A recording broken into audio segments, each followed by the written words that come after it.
Hinamak na manugang. Kabanata 676. Tumango si Alex Dixon nang makita ang determinadong ekspresyon ni Ming Nooran. Salamat sa pagsusumikap mo. Ibibigay ko sa iyo ang kalahati ng shares ng Medicinal Herb Company. Hindi na kailangan, mabilis na pagtanggi ni Ming Nooran. Gusto lang niyang manatili sa tabi nito para bayaran siya, hindi para sa pera. Huwag ka nang tumanggi. Di ba sabi mo gusto mo nang umalis sa villa? Tsaka, you will always get married in the future. Just treat it as the dowry I prepared for you. Alex Dixon said with isang ngiti.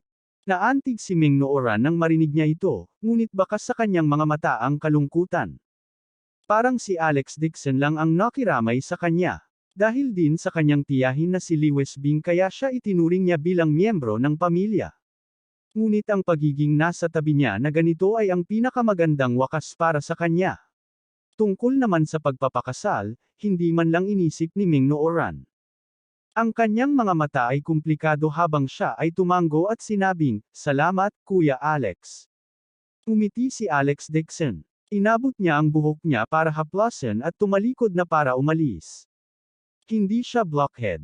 Nakita na niya ang nararamdaman ni Ming Nooran para sa kanya, ngunit napangasawa niya ang asawa na si Jane Lewis.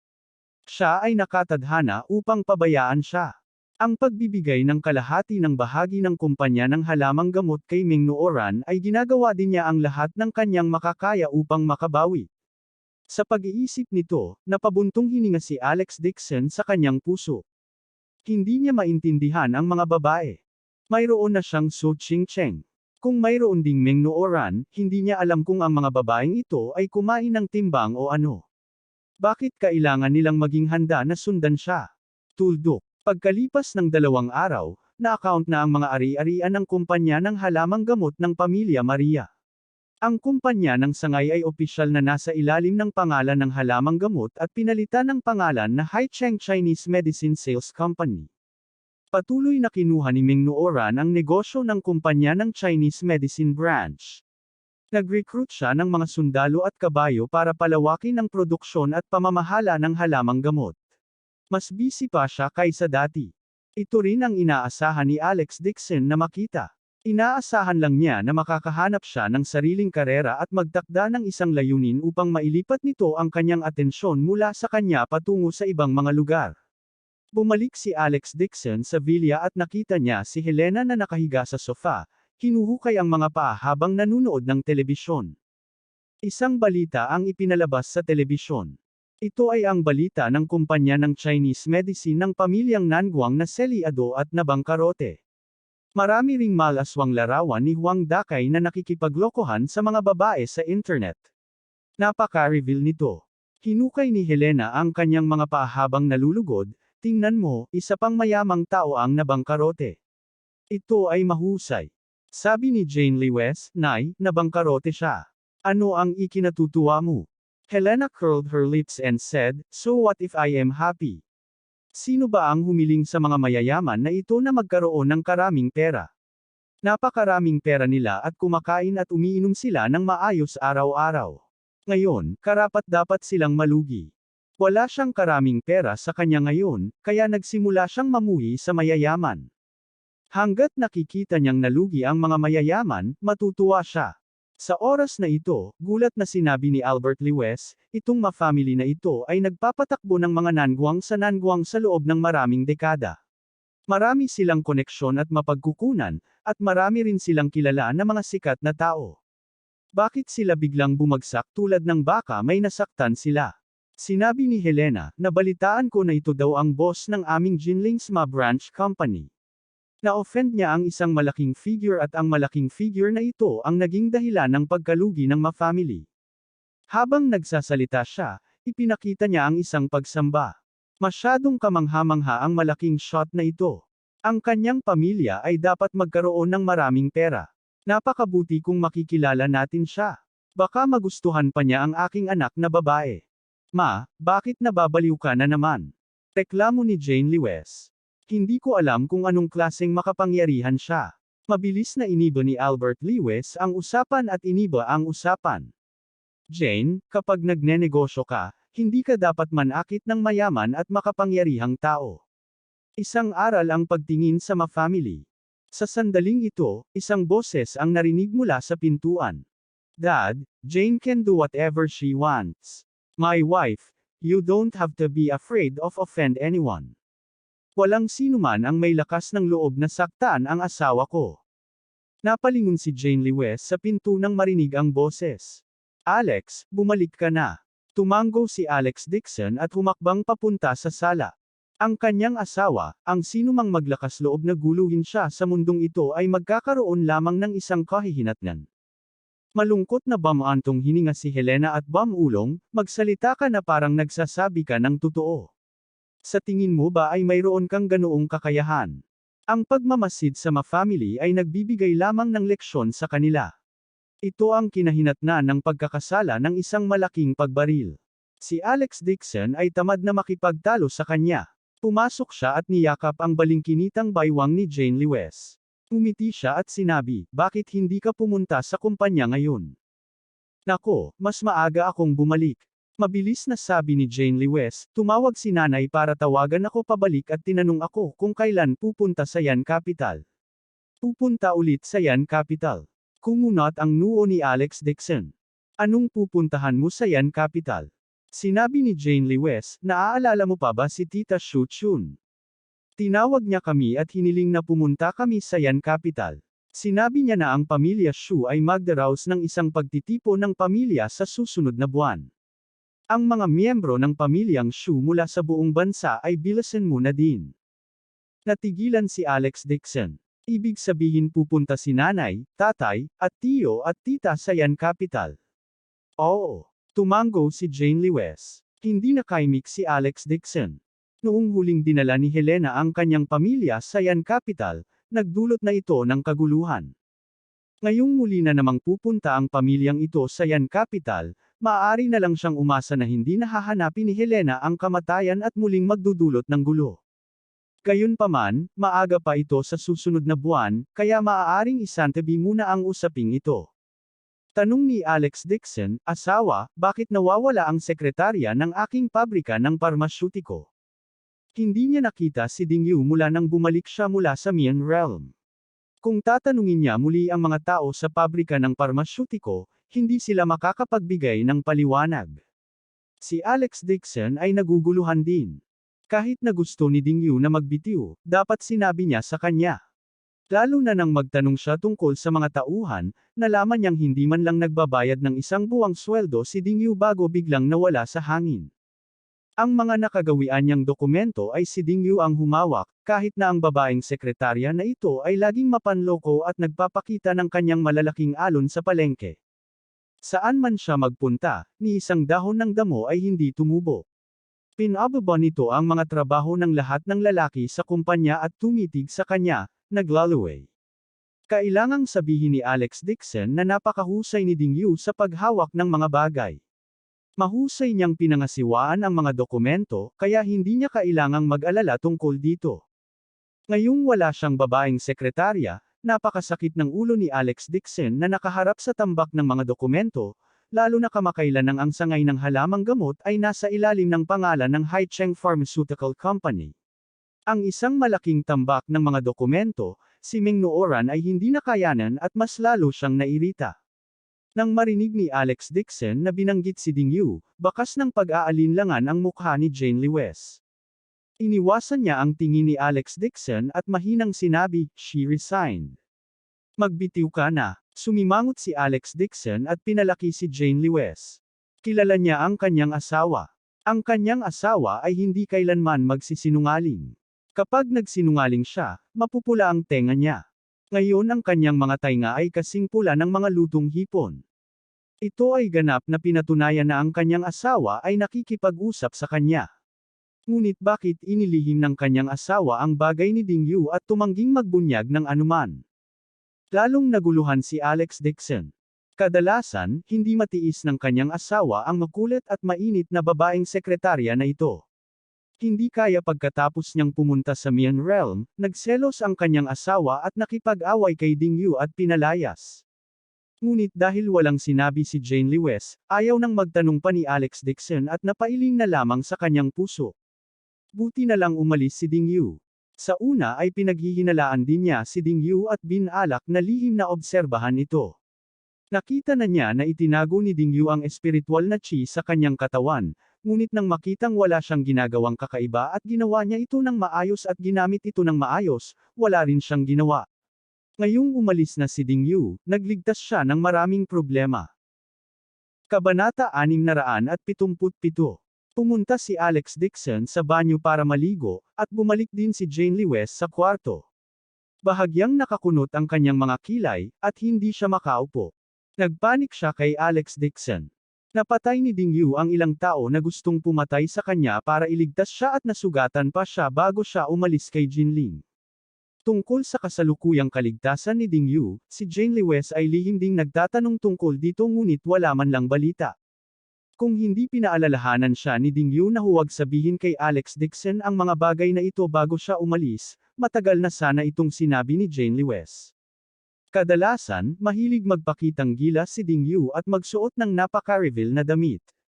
Pinakagusto niya ang low-cut na damit at hindi niya ito gusto. Matapos siyang iligtas ni Ding Yu, sinimulan ding baguhin ni Jane Lewes ang kanyang pananaw at naramdaman na ayaw ni Ding Yu na makipag-ugnay sa mga tao gaya ng ginagawa niya sa ibabaw. Hindi rin niya alam kung ano ang sitwasyon ngayon ni Ding Yu. Kung siya ay patay o buhay. Sa pag-iisip nito, hindi komportable ang buong katawan ni Jane Lewes at hindi niya napigil ang tumayo. Dapat niyang sabihin kay Alex Dixon ang tungkol sa bagay na ito. Ang humahabol sa kanya ay hindi isang ordinaryong tao. Kung si Ding Yu ay nasa panganib dahil sa palihim, kung may mangyari man sa kanya, hinding-hindi na siya makakadama ng kaginhawahan sa buong buhay niya. Sa banyo, tinawagan din ni Alex Dixon si Sung Yuluo at inutusan siyang imbestigahan si Ding Yu. Bumalik si Sung Yuluo sa Yan Capital ngayon, at ang kanyang mga mata at tenga ay mas mabilis kaysa kay Wang Lizu. Mabilis siyang nagpadala ng confidential surveillance video sa telepono ni Alex Dixon. Sa video, nabalot ng dugo si Ding Yu na parang babaeng Azura. Itinaas niya ang kanyang kutsilyo at pinatay ang 4 o 5 malalakas na lalaki. Pagkatapos ay sinipa niya ang trunk ng kotse at nailigtas si Jane Lewes na nakatali. Tumayo silang dalawa sa tabi ng sasakyan at nag-usap sandali. Mukhang nasa mahirap na sitwasyon si Jane Lewes ngunit sa huli, kailangan niyang tumango at panuurin si Ding Yu na umalis. Malungkot ang mukha ni Alex Dixon habang nakakuyom ang mga kamao. Sino sa lupa ang nang ahas na hawakan ang kanyang asawa nang wala siya? Magalang na sinabi ni Sung Yuluo, Boss Dixon ayon sa investigasyon, ang grupong ito ng mga assassin ay nagmula sa Yan Capital. Malamang na may kaugnayan sila sa isang dayuhang survivor ng Life and Death sect. Mayroon ding mga pahiwatig na nagpapakita na si Ding Yu ay isang assassin mula sa Life and Death sect. Siya ay nakahiga sa tabi mo upang mang-alap ng impormasyon. Naghihintay siya ng pagkakataon na kitilin ang iyong buhay. Wala siyang kakayahan, mahinang sabi ni Alex Dixon. Pinaghihinalaan niya si Ding Yu at malabo rin niyang nahulaan na may motibo ito sa tabi niya, ngunit hindi niya inaasahan na si Ding Yu ay isang mamamatay tao na ipinadala ni Ku Fei. Kaya lang, walang ginawang masama sa kanya si Ding Yu noong mga araw na nasa tabi niya ito. Sa huli, napatay pa niya ang killer na ipinadala ni Ku Fei at nailigtas ang kanyang asawa. Nagulat ito kay Alex Dixon. Bakit ipinagkanulo ni Ding Yu si Ku Fei? Batay sa kanyang pag-unawa kay Ku Fei, ang kalaban ng sect master ng Life and Death sect ay napakalupit. Kung ipagkanulo niya ito, haharapin niya ang isang kapalaran na mas malupit pa sa kamatayan. Natatakot siya na maging ang kamatayan ay isang labis na pag-asa. Sa sandaling ito, 2 beses na kumatok ang pinto ng banyo. Maririnig ang hindi mapakali na boses ni Jane Lewes. Alex, tapos ka na bang maghugas? Ako, may sasabihin ako sa'yo. Tapos na akong maghugas. Mabilis na pinunasan ni Alex Dixon ang kanyang katawan, kumuha ng tuwalya, at ipinulupot sa kanyang baywang. Binuksan niya ang pinto ng banyo. Nakatayo si Jane Lewes sa pintuan, at nang tumangala siya at nakita ang hubad na pang-itaas na katawan ni Alex Dixon, namula siya. Miss, anong urgent matter ang kailangan mong pag-usapan sa akin? Tanong ni Alex Dixon. Kinalma ni Jane Lewis ang sarili at nag-aalalang sinabi, "Hubby, I lied to you just now. Actually umalis si Ding Yu sa kumpanya para iligtas ako." Ganun ba? Nagkunwaring walang alam si Alex Dixon at nagkunwaring nagulat. Ganito ang sitwasyon. Mabilis na sinabi ni Jane Lewis kay Alex Dixon ang mga nangyari. Nang matapos siya ay namula ang mga mata niya. She said self-reproachfully, "Hubby, ginawa ni Ding Yu ang lahat dahil iniligtas niya ako. Kaya naman na-provoke ko ang mga masasamang killer na ito. Kung hindi dahil doon, hindi sana siya nasangkot sa bagay na ito. And she would kailangan kong mag-resign ngayon na wala nang balita si Ding Yu, talagang nag-aalala ako sa kanyang kaligtasan." Oo naman. Nakahinga ng maluwag si Alex Dixon. Hindi niya inaasahan na ganoon kabait ang kanyang asawa.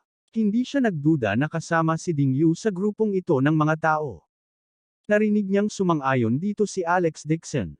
Medyo nakahinga rin ng maluwag si Jane Lewis at nag-aalalang sinabi, "Noon, hindi ko siya maintindihan. Natatakot talaga ako na malagay siya sa gulo.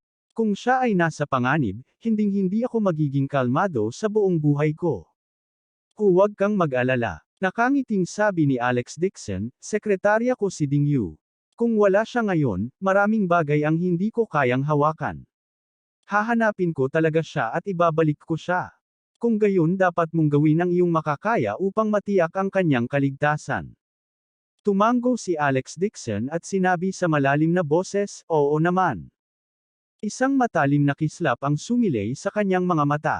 Ang pinakaayaw niya sa buhay niya ay ang pag-atake sa kanyang pamilya.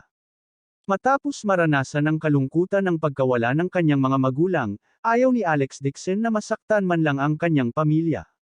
Ang pangahas na salakay ng kanyang asawa ay nililigawan si kamatayan. Para naman kay Ku Fei, kinuyam ni Alex Dixon ang kanyang mga kamao, at sumilay sa kanyang mga mata ang layuning pumatay. Oras na para mawala sa mundong ito. Tuldok. Bumalik si Jane Lewis sa kwarto at nalaman na nag-impake na si Ming Nooran ng kanyang mga bagahe at kasalukuyang nag-iimpake ng kanyang mga damit. Nagulat siya at mabilis na nagtanong, "Nooran, aalis ka na?"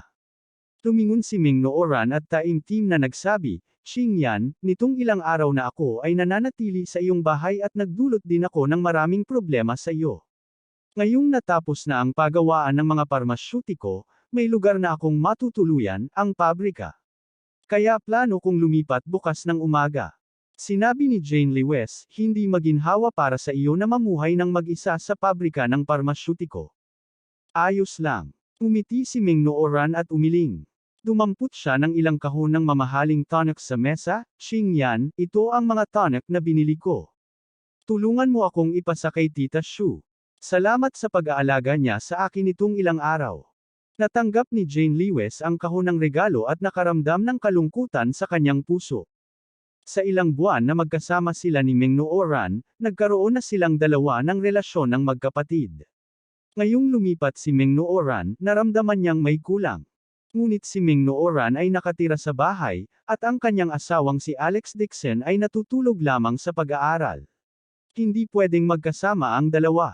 Pagtingin sa mamahaling regalo, napabuntong hininga si Jane Lewis.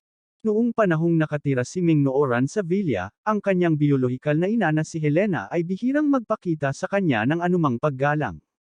Paminsan-minsan, tinatrato niya si Ming Nooran bilang isang katulong at inuutusan siya. Paminsan-minsan ay kinukutya at kinukutya niya siya. Tiniis ni Ming Nooran ang lahat ng ito at tiyak na nagdusa ng kaunting galit. Ibinuka niya ang kanyang bibig at sinabing, "Nooran, kung malaya ka, pumunta ka anumang oras. Ang pinto ng bahay ay laging bukas para sa iyo. Kapag libre ka, lumapit ka at kumain." "Oo." Tumango si Ming Nooran at pilit nang umiti. Bakas din ang pagkabigo sa puso niya. Nang gabing iyon, humiga si Ming Nooran sa unan. Ang kanyang emosyon ay mahirap kakalmayan at siya ay patuloy na umiikot ngunit hindi makatulog. Gayunpaman, pinag-isipan na niya ito ng mabuti. Mula bukas, gagawin niya ang kanyang makakaya upang pamahalaan ang pabrika ng parmasyutiko ng Haicheng Group Company at ang Chinese Medicine Trading Company sa ilalim ng kanyang pangalan. Gagawin niya ang lahat para suportahan ang karera ni Alex Dixon. Tungkol sa iba pang mga bagay, maaari lamang niyang pigilan ang mga ito sa kanyang puso. Tuldok. Kinabukasan, lumipat si Ming Nooran sa villa at sa pabrika ng parmasyutiko. Nang lumipat siya, bakas pa rin sa mukha ni Helena ang pag-aatubili at sa unang pagkakataon, ibinuka niya ang kanyang bibig para hikayatin siyang manatili. It is not like there is no place to stay at home. Bakit ka lilipat? It's convenient to work. Ayaw kausapin ni Ming Nooran si Helena. Napangiti si Helena nang mapagkunwari at sinabing, magmaneho ka mula rito papunta sa trabaho at hindi magtatagal ay maaantala ang daan. Sa karamihan, maaari mong hilingin kay Jane na ihatid ka. Pagkatapos sabihin niyon, iniunat niya ang kanyang kamay upang kunin ang bagahe ni Ming Nooran at sinubukang iwan siya. Kabanata 678. Inabot ni Alex Dixon ang kanyang kamay upang harangan ang braso ni Helena at sinabing, Nay, bitawan mo si Nooran. Bakit ba napakalupit mo? Babae si Nooran, at mag-isa lang sa labas. Hindi ka ba natatakot na makatagpo siya ng masasamang tao? Nagalit si Helena nang ibuka ni Alex Dixon ang kanyang kamay at agad na sumimangot. Malamig na putol ni Alex Dixon, Nay, kailan ka pa naging interesado kay Nooran?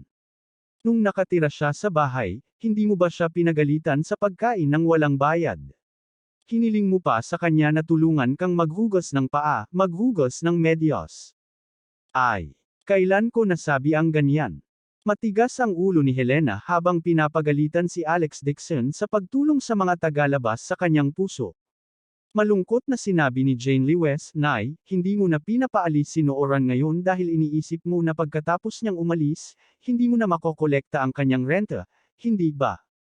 Paano ako magiging ganitong klaseng tao? Nalantad ang tunay na intensyon ni Helena at lalo siyang nagpanik. Kalimutan mo na, ang mga bagay na iyon ay ginawa sa pamamagitan ng aking sariling kalooban. Pilit nang umiti si Ming Nooran. Ayaw niyang hayaang lalong tumigas ang relasyon nina Alex Dixon at Helena dahil sa kanya. Napabuntong hininga si Jane Lewes at umiling, masyado kang nakakaintindi. Mas alam niya kaysa sa sinuman kung anong uri ng tao ang kanyang biolohikal na ina. Sa sandaling ito, pumasok si Albert Lewes na may mapait na mukha at bamantong hininga. Nang makita ang kanyang matigas na mukha, nagmamadaling nagtanong si Jane Lewes, Tatay, ano ang problema? Tumangala si Albert Lewes sa kanyang anak at may gustong sabihin ngunit pinigilan niya ang sarili. Tumingin si Helena sa kanya at agad na sumigaw ng galit, ano pa bang magagawa ng papa mo? Niloko na naman siya nitong mga nakaraang araw at bumili ng maraming peking antigo.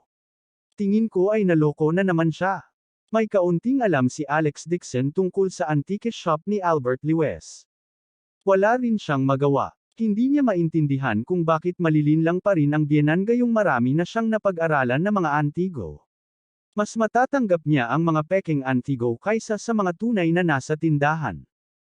Kung hindi pa niya lihim na sinabihan si Wang Lizu na alagaan ang biyenan, bukod pa kay Bao Fugi, Zhang Laosan, Qin Gang at ilang iba pang big shot, matagal nang nagsara ang antique shop ng biyenan, noong nakaraan. Buti na lang at wala na siyang pantalon. Umupo si Albert Lewes sa sofa at sinabing may mahabang buntong hininga. Bumili ako ng isang batch ng murang jade stones at nakipag-ugnayan sa Jade Carving Factory para maghanda ng mga jade carvings. Sinong mag-aakala na kapag binili ko ang mga ito, magiging maayos sila? Kung ipinadala ko sila upang masuri, sasabihin nila na ito ay mababa ang jade at hindi makakapagbenta ng malaki. Nang marinig niyang muling nahuhulog si Albert Lewes dito, agad na tumalon si Helena at nagmura. Nawalan ka na naman ng pera. Kung magpapatuloy ito, maya-maya ay matatalo mo ang pamilya mo. Umaasa ako na kikita ka para ma-enjoy ko ang ilang taon ng kapalaran at maging isang mayaman na babae. Sinong mag-aakala na isa ka lang walang kwentang bagay na hindi kayang suportahan ng mga pader? Huwag mong pag-usapan ang pagkakakitaan, hindi mo kayang bayaran ang renta. Si Albert Lewes ay napag-alitan ng kanyang asawa at hindi nang ahas na gumawa ng ingay. Talagang marami siyang pinaghirapan. Nag-aalala siya tungkol sa upa sa susunod na buwan. Nang makitang mag-aaway na naman ang biyenan niya sa biyenan, agad na sinabi ni Jane Lewes, Nay, bawasan mo ang pagsasalita. Ayaw din ni Itay na mawalan ng pera. Bigyan mo pa siya ng oras. Kinagat ni Helena ang kanyang mga ngipin at sinabi, noong nakaraang buwan, ang upa para sa susunod na buwan ay mawawala ng bisa. Kung hindi ka pa rin kumita, pagkatapos ay ibenta ang lahat ng mga bagay sa tindahan at pumunta sa pabrika ng parmasyutiko na pinamamahalaan ng iyong manugang. Maging bantay sa pintuan. Ibinaba ni Albert Lewis ang kanyang ulo at labis din ang pag-aalala sa kanyang puso. Siyempre gusto niyang kumita, ngunit hindi maganda ang kanyang paningin. Palagi siyang bumibili ng mga pekeng, ngunit ang mga antik ang kanyang panghabang buhay na libangan. Ayaw niyang sumuko ng ganun-ganun lang. Pero kung gusto niyang kumita sa loob ng isang buwan, wala siyang tiwala. Nakita rin ni Jane Lewis ang pagkabalisa ng kanyang ama. Hindi siya nakatiis at bumulong kay Alex Dixon, Alex, kung may kilala kang tindera ng mga anti-gang bagay, ipakilala mo siya sa tatay ko. Kung hindi, ang tatay ko ay palaging maloloko at bibili ng mga peke. Okay, mag-iisip ako ng paraan. Tumango si Alex Dixon. Ito ay madali. Kailangan lang niyang kamustahin si Bao Fugi at ang iba pa. Matapos ayusin ang mga bagay sa kanyang biyenan, sina Alex Dixon at Jane Lewis ay nagmaneho at ipinadala si Ming Nooran sa pabrika ng parmasyutiko. Bumalik lang sila pagkatapos nilang tumira. Pauwi na sana siya nang bigla siyang nakatanggap ng tawag mula kay Ang Shanming. Kuya Dixon, nakarating na ako sa airport ng Jinling. Sabi ni Alex Dixon habang nagmamaneho, kung gayon, sa Sanduan kita. Nambola si Ang Shanming at mabilis na sinabi, no need. Tumawag na ako ng taxi. Tatawag ako agad ng taxi papunta sa pharmaceutical factory.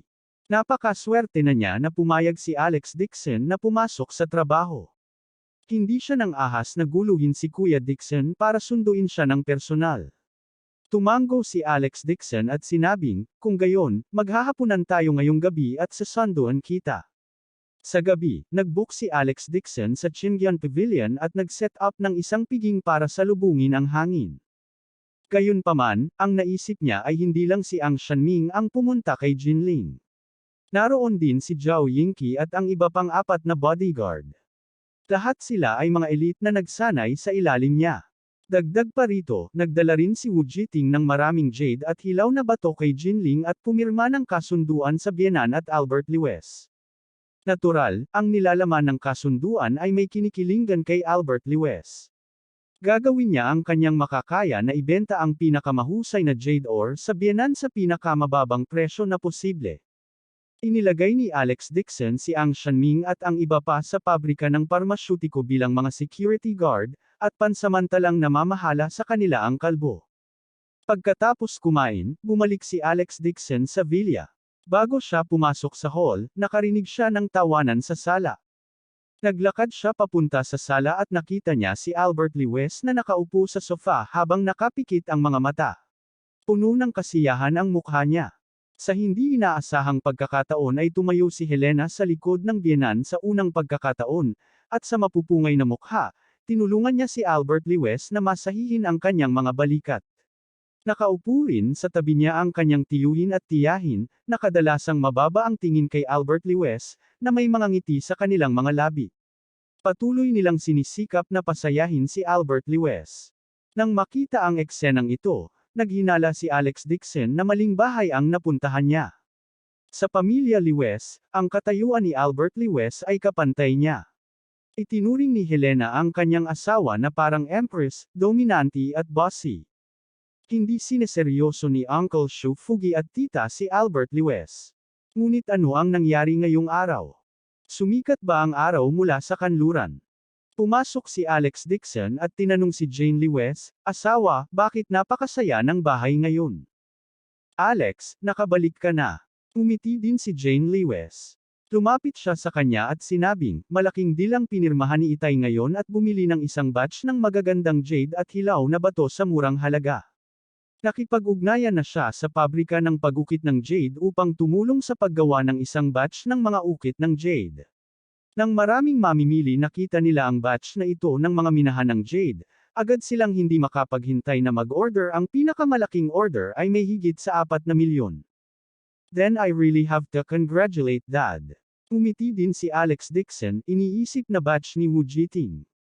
Tuwang-tuwa rin si Helena. Muli niyang minasahe ang mga binti at balikat ng asawa. Napangiti siya sa sobrang tuwa na hindi niya maisara ang bibig. She rubbed as she said, "Hubby, you are really capable. Naka-jackpot ka talaga. When this batch of jade carvings turn around, our family are at least earn a few million." Tuwang-tuwa rin si Albert Lewes. Matagal na siyang nagdusa ng mga pagkabigo sa bahay, at ngayon sa wakas ay nagkaroon siya ng pagkakataong iangat ang kanyang ulo. Humigop siya ng tsaa at maluwag na sinabi, "Hindi lang ako pumirma sa mga kontrata sa pagbili ng ilang jade dealer, pumirma din ako ng pangmatagalang kontrata sa big boss na ito na nagngangalang Wo." Nangako siya sa akin na patuloy niyang ibibigay sa akin ang jade stone sa orihinal na presyo. Ang galing. Umiti si Helena hanggang sa namulaklak ang kanyang mukha at nagliwanag ang kanyang mga mata. Kung ang kanyang asawa ay gumawa ng kayamanan, maaari rin siyang maging isang mayaman na asawa. Hindi siya magiging ganito. Maaagrabyado siya sa harap ni Alex Dixon para lang makakuha ng ilang pirasong pera. Nang magkapera ang kanyang asawa, mas naging matapang si Helena ngayon, at mas kumapal din ang kanyang baywang. Nang makita niya si Alex Dixon na pumasok sa pinto, agad siyang napuno ng galit. She berated, "Bakit hindi ka pumunta para kumuha ng isang palanggana ng mga paa na panghugas ng tubig para sa iyong ama? Ang iyong ama ay nasa labas at nagsasalita tungkol sa ilang milyong dolyar na halaga ng malaking negosyo. Bilisan mo at pagsilbihan ang iyong ama." Kabanata 679. Sumimangot si Alex Dixon at malamig na sinabi, "Go and fight it yourself. Ha? Nakakuha ka ng trabaho sa Haicheng Group Company, at ngayon ay lumalakas ang iyong mga pakpak." Biglang tumayo si Helena na may bangis na mukha. She scolded in a stern voice, "Magkano ang kinikita mo sa pagtatrabaho sa loob ng isang taon? At most, ilang daang libo lang ang kikitain mo. 4 million na ang order ng tatay ko. Mag-resign ka kaagad sa trabaho mo at bumalik ka sa trabaho para ang tatay mo." Ganting tanong ni Alex Dixon. "Babayaran mo ako ng sweldo ko. Ikaw, nagtatrabaho ka sa Lewes family, anong klaseng sweldo ang kailangan mo?" Galit na bamantong hininga si Helena at sinabing, "Ang tatay mo ay kumukuha ngayon. Kapag bumalik ka para tulungan siyang gumawa ng mga kakaibang trabaho, makukuha mo ang iyong pera." Sa totoo lang, ayaw niyang bigyan ng sweldo si Alex Dixon. Nais lamang niyang makahanap ng libreng paggawa. Anyway, hindi na siya makakuha ng karaming pera kay Alex Dixon ngayon, kaya maaari na rin niyang hilingin sa kanya na bumalik at tumulong. Sa anumang kaso, kinuha ni Alex Dixon ang kanyang vilya at pera, at si Helena ay may sama ng loob sa kanya. Umisi si Alex Dixon at sinabing, "Natatakot ako na hindi mo kayang bayaran ang sweldo ko. Ano? Ang lakas ng loob mong kausapin ako ng ganyang tono ngayon." Ay nalalayan ng asawa si Helena at biglang naging mayabang muli. Tinuro niya ang ilong ni Alex Dixon at sinimangutan, "Ibalik mo sa akin ang vilya. Kung hindi, kapag kumita ng malaki ang asawa ko, maya-maya palayasin na kita sa bahay." Enough. Tapos ka na ba? Hindi na nakatiis si Albert Lewes. Tumayo siya at sumigaw. Nang sumigaw siya ay napatikip din ng mukha si Helena at akmang pag-alitan si Albert Lewes. Ngunit nang lalabas na ang mga salita sa kanyang bibig ay pilit itong nilunok pabalik ni Helena. She squeezed out a fake smile on her face and said, "Hubby, I still want to ask Alex to come back and help you do things. You are now a big boss. Ibang-iba ka na sa dati." Hindi siya nang ahas na sigawan si Albert Lewes ngayon. Ngayong kumita na ang kanyang asawa, kailangan niyang suyuin ito ng maayos. Napasimangot si Albert Lewes at sinabing, "May sariling negosyo si Alex. Bakit mo siya tinawag? Galing sa Mian Realm si Boss Wo, na nakipagpalit sa akin. Kilala rin niya si Alex. Kung hindi dahil dito, sa tingin mo ba bibili ako, isang batch ng dekalidad na jade sa murang halaga?" Nakangiting sabi ni Helena, "Kung mayroon talaga siyang kakayahan, matagal na niyang pinayaman ang pamilya namin. Pumasok ka muna sa bahay. May sasabihin ako kay Alex," sabi ni Albert Lewes. Mukhang galit si Helena, ngunit hindi siya nang ahas na pag-alitan si Albert Lewes tulad ng ginawa niya noon. Nakatingin lang siya kay Alex Dixon at pumasok sa kwarto. Nang makitang masunurin ang kanyang asawa, napakasarap ng pakiramdam ni Albert Lewes sa kanyang buong katawan, tulad ng kung paano siya kumain ng mga ice watermelon sa nakalipas na 3 araw, hindi maihahambing na komportable. Sa napakaraming taon, naging duwag siya sa Lewes family. Nang pag-alitan siya ng kanyang asawa, para siyang pinapagalitan ng aso. Wala man lang siyang dignidad sa pamilya. Ngayong nakaumbok na ang wallet ni Albert Lewes, at may kumpiyansa na siyang magsalita, hindi na niya kailangang matakot kay Helena. Nang makitang gustong makausap ni Albert Lewes si Alex Dixon, mataktikang nakahanap ng dahilan ang kanyang tiyuhin at tiyahin at bumalik sa kanilang silid. Matapos tumahimik ang sala, tumalikod si Albert Lewes para harapin si Alex Dixon at bumantong hininga. Sabi niya, "Alex, sabihin mo sa akin ang totoo. Itong boss mo ay pumirma sa akin ng kontrata. Pinapirma mo ba siya?" Gaano man siya katanga, alam niyang hindi kayang magnegosyo ng mga negosyante na kakabili ng pera. Ang halaga ng batch na ito ng mga minahan ng Jade ay hindi bababa sa 6 na milyon o higit pa. Gayunpaman, talagang ipinagbili ni Wu Jiting ang mga ito sa kanya sa halagang 2 milyon, at nagbayad pa nga pagkatapos nilang may hatid ang mga paninda. Nakatanggap lamang siya ng deposito na 100,000, at hinintay siyang maghatid ng mga paninda sa pabrika ng Jade Carving bago bayaran ang huling bayad. Kung hindi dahil sa kanilang matatag na relasyon, sino ang makakagawa ng ganoong negosyo? Nakita ni Alex Dixon na hindi niya ito mate at tago kay Albert Lewes, at nakangitiling sinabi, "Tay, kilala nga ako ni Wu Jiting. May utang siya sa akin, kaya maaari mong kunin ang batch ng mga hilaw na bato na ito nang walang pag-aalala. Alam kong ikaw iyon." Naglakad na rin si Jane Lewes. Ngayon alam niya na ang mga koneksyon ni Alex Dixon ay malamang na mas malalim kaysa sa naisip niya. Albert Lewes said gratefully, "Alex, Dad thanks you. Kung hindi dahil sa relasyon niyo, baka hindi na makabayad ng rent si Dad next month." "Dad, don't say that." Mabilis na sabi ni Alex Dixon, "We are one family, so why should we dividing the rent between us and outsiders?" Napabuntong hininga si Albert Lewes. "Noon, akala ko bibili ka na lang ng gulay at lulutuin sa bahay. Hindi ka hiniling ni tatay na kumita, pero ngayon, buong Lewes family ang nakinabang sa iyo. Ang nanay mo naman, huwag mong kunin ang kanyang mga salita sa puso." "Alam ko." Tumango si Alex Dixon. Alam na niya kung ano si Helena. Ang buong pamilya Shu ay pareho. Kung ang itaas na bahagi ay patayo o ang ibabang bahagi ay baluktot, tingnan lamang ang pangyayari kay Shu Chun noong nakaraang pagkakataon. Gayunpaman, nang maisipan ni Alex Dixon na pumunta sa Yan Capital sa susunod na buwan at harapin ang hindi mabilang na Helena, bigla siyang nakaramdam ng pananakit ng ulo. Isang Helena ang nagpapasakit na sa kanya ng ulo. Dagdag pa sa pamilyang Shu, kung hindi dahil sa kanyang asawa, hindi niya gugustuhing magkaroon ng anumang pakikitungo sa ganitong uri ng pamilya. "Tay, pagod ka na maghapon. Bilisan muna at magpahinga ka na," udyok ni Jane Lewes. Siya at si Alex Dixon ay natulog sa magkahiwalay na silid sa mahabang panahon. Ngayong lumipat na si Ming Nooran, ang mag-asawa sa wakas ay maaaring matulog ng magkasama ng bukas. Alam din ni Alex Dixon na pagbalik ni Albert Lewes sa kwarto ay agad niyang binuhat si Jane Lewes at ngumiti. "Asawa, bakit hindi tayo maligo ngayong gabi? You must die. Hindi pa natutulog ang pamilya ko. Hindi ka ba natatakot na pagtawanan ka ng tito at tita mo?" Namula ang magandang mukha ni Jane Lewes habang itinaas niya ang kanyang maliit na pink na kamao at sinuntok siya.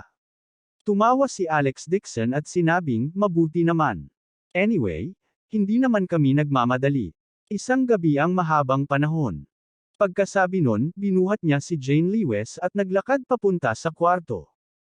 Natural na alam ni Jane Lewes kung ano ang mangyayari. Nag-aapoy ang maganda niyang mukha. Hindi siya nakatulog buong gabi. Nang sisikat na ang araw, si Jane Lewes ay pagod na pagod at bumagsak. Hindi man lang siya naligo bago nakatulog. Kinaumagahan, hindi pumasok sa trabaho si Jane Lewes. Napatingin si Alex Dixon sa kanyang asawa na natutulog sa tabi niya at walang pusong gisingin ito. Hinalikan niya ito sa mukha at tinawagan si Ang Shanming, hiniling sa kanya na pumunta sa pabrika ng parmasyutiko upang hanapin si CEO Meng at iulat kay Baldy. Hiniling niya kay Baldy na siya na ang bahala sa pagsasanay sa kanila. Ayaw na niyang pumasok sa trabaho kaya bumalik na lang siya sa kama. Sa lalong madaling panahon, si Jane Lewes ay nagising. Ang paghihiwalay ay mas mabuti kaysa sa kasal. Saglit na naglalaro silang dalawa sa kumot, at nagsimulang mag-apoy muli ang panggatong. Nagpatuloy sila sa trabaho kagabi. Tuldok. Natanggap ng kalbo ang utos ni Alex Dixon. Nang dumating si Ang Shanming at ang iba pa, dinala niya sila sa security office. Inilagay niya ang kanyang mga kamay sa kanyang likuran at pinatrolya ang ilang taong nakatayo sa kanyang harapan. Tapos mayabang na sabi niya, "Mula ngayon, ako na ang amo mo. Simula ngayon, lahat ng kilos mo ay nasa ilalim ko na." Mabilis na sinabi ni Ang Shanming, "Kuya Guang, sinabi na sa amin ni Boss Dixon ang lahat. Narinig ko. Ikaw ay alagad ni Boss Dixon." Of course. Natuwa naman agad ang kalbo sa sarili.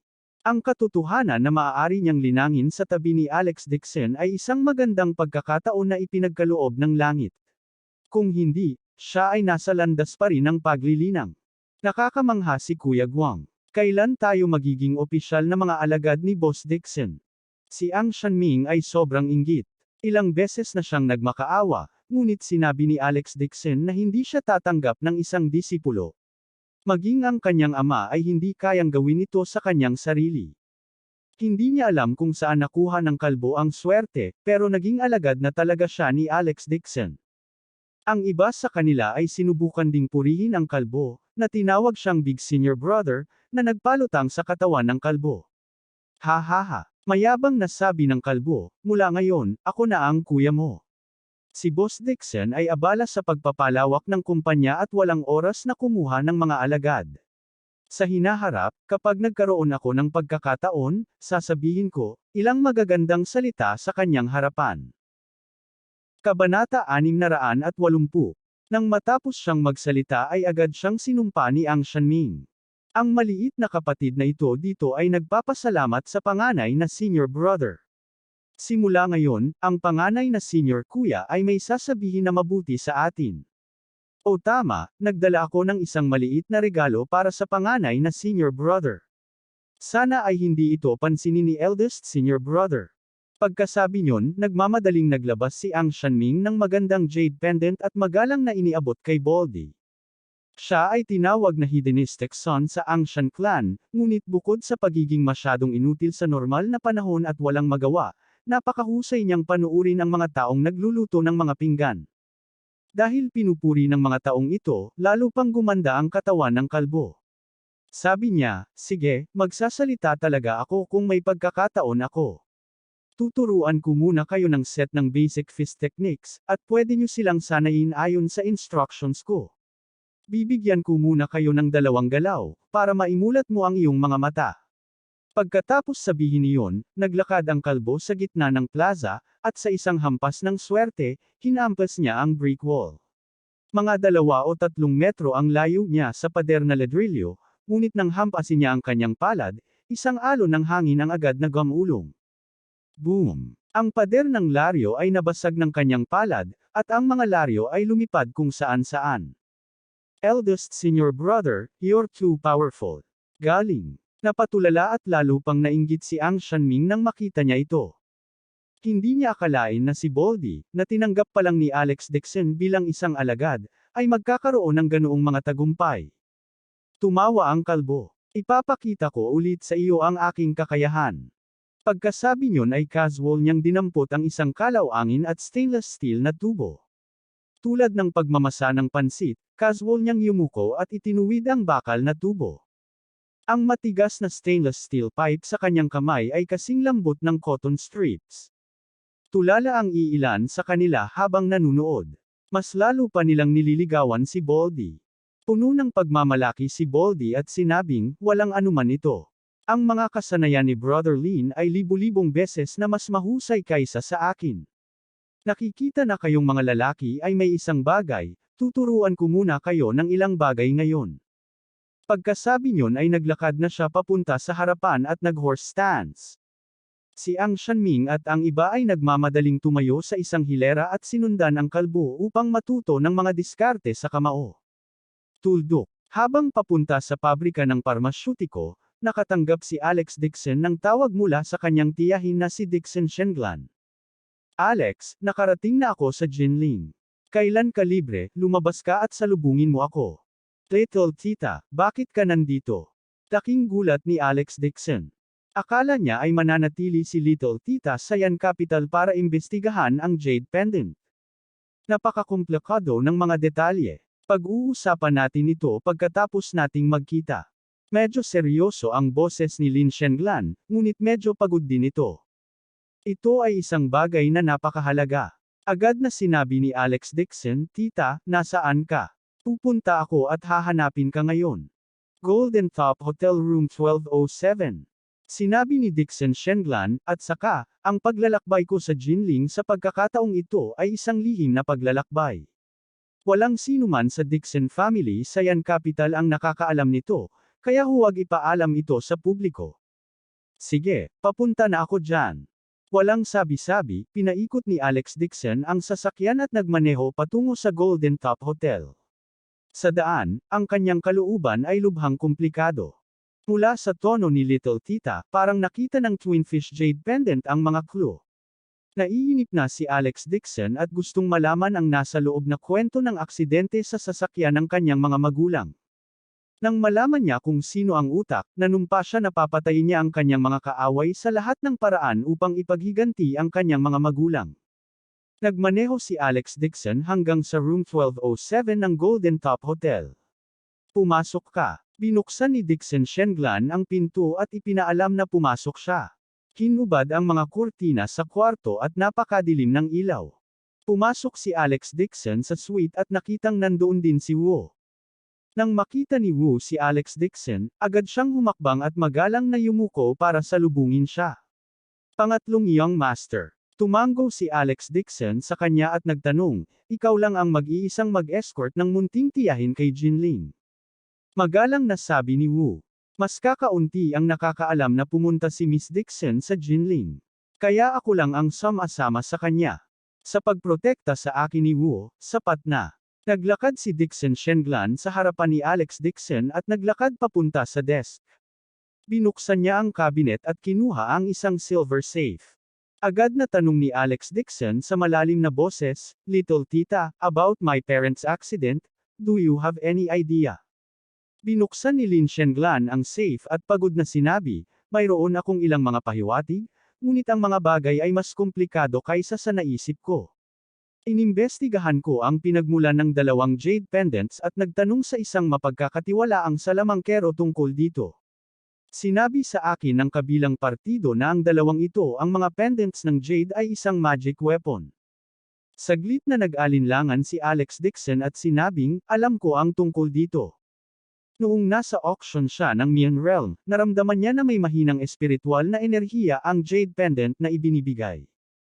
Inilabas ni Lin Shenglan ang jade pendant, bumantong hininga at sinabing, ang salamangkero na hinahanap ko ay isa ring makapangyarihang figure sa Feng Shui Mystic Sect, ngunit kahit na hindi niya masabi ang pinagmula ng dalawang jade pendant na ito.